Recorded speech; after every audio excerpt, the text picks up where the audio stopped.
I've been learning Blender for over 250 hours since last year, and I spent 2 weeks creating this plane crash animation.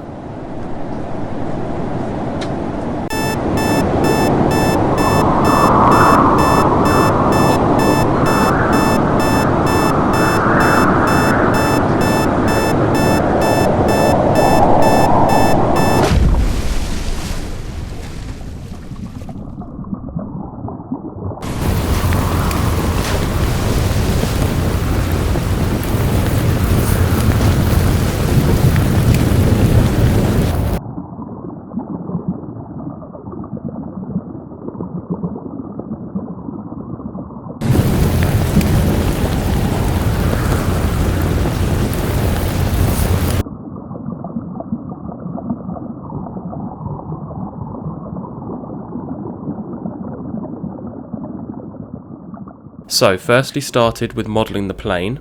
I wanted the proportions to be right, so I used guideline images / technical drawings of a real private jet. I was inspired by some very old indie games such as Stranded Deep, which had a first person plane crash as the introduction. We all know the cliche where if a film or game starts in a helicopter it's going to crash. Well, 10 or so years ago, survival indie games like The Forest and the aforementioned Stranded Deep both started with a first person plane crash.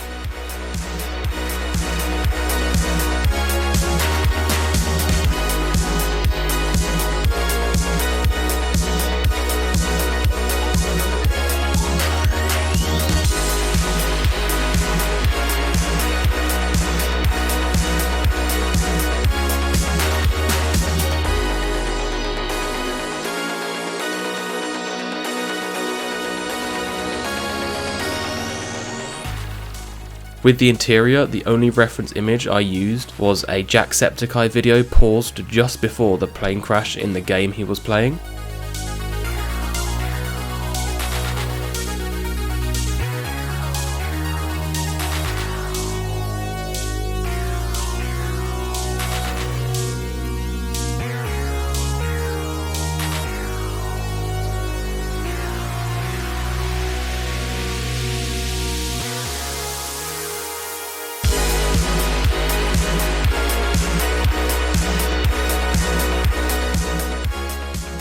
I was very happy with how the ceiling section came out, especially with how the exaggerated interior lighting glows. Not to mention I've never been on a private jet, nor am I using the best reference images.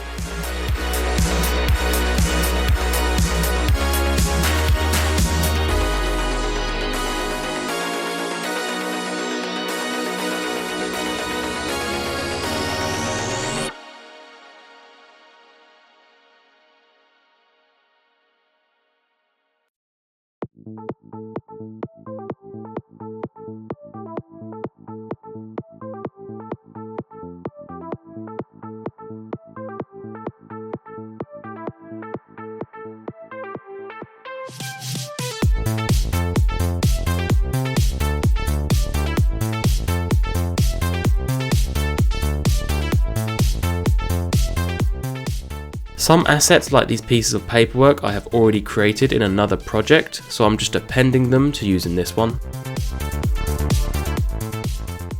I decided to make every asset myself, as you can see with the phone and the laptop here. Obviously it would have been impressive enough to animate this, and with third-party assets it would have almost definitely looked better, but there's something to be said about showing someone an animation and saying, I made everything you can see here. I'm also making sure when copying objects to use Alt-D instead of Control-D to make an instance of the object instead of copies, as then there will be far less vertices and it should take less time when rendering. I may have created all of the models myself, but I have a great plugin which I use for most, if not all, of the textures.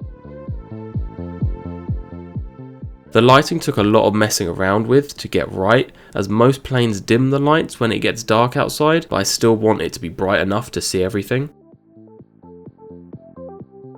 As you can see throughout the time lapse, I'm referring to a list on Notepad where I'm writing down what needs to be done for each shot and what has been completed, just to keep track of everything. I added a simple block to be the cockpit, as it won't be seen by the camera in much detail, and I just added in an image texture with a mission to mimic the glow the flight control instruments would make at night. I used Canva and Premiere Pro to create a few animations to go on the screens that flanks the doorway. I created a normal map animation and a signal loss / error screen for after the plane is damaged. Instead of messing around with keyframing the textures on the TV screens, I created an identical object with the new warning video texture and plan to switch the places when the camera isn't looking at them. I added the necessary port and starboard lights to the end of the wings. I think I got them the right way round. Weirdly enough, I decided not to Google it to make sure it was correct, and I also added a crude animation to slowly pulse the brightness of the lights.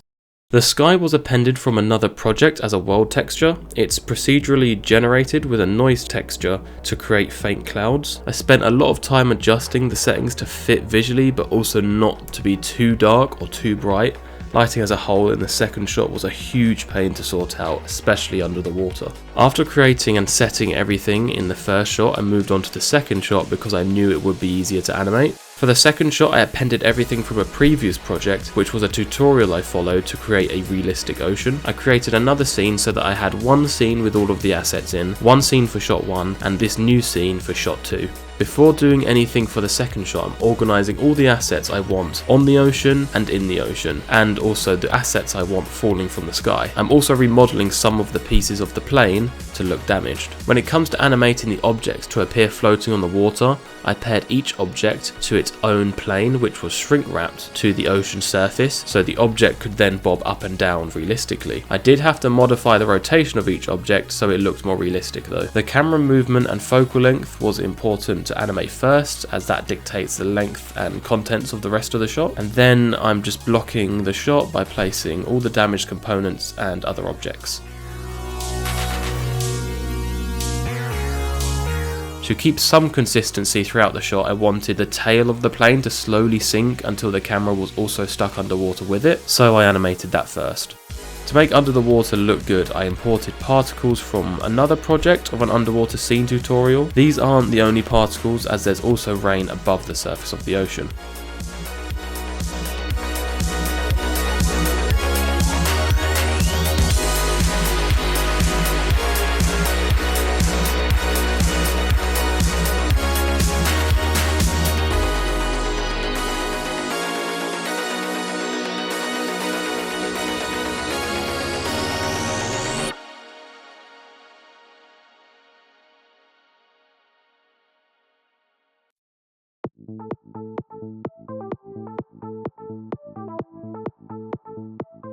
I then added and animated the object slowly sinking under the water, making sure to make the lighting look good and make what I wanted to be visible seen even in the dark nighttime ocean.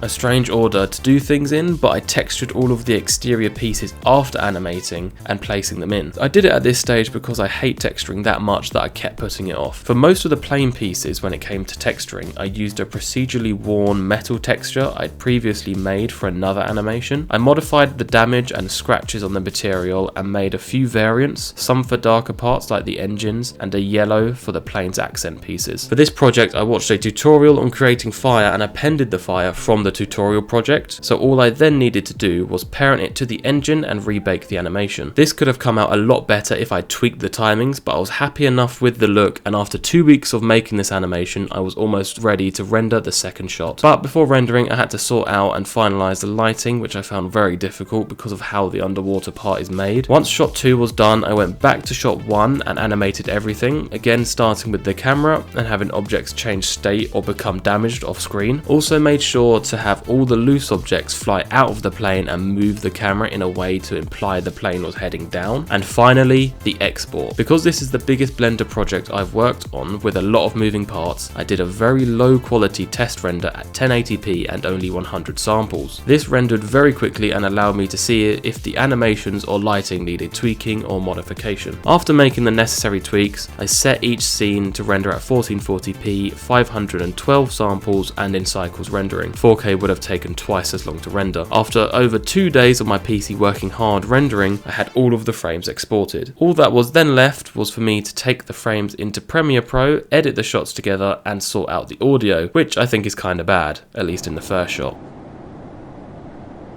And here it is. Please critique, judge and let me know what you think of the final animation and my process of creation.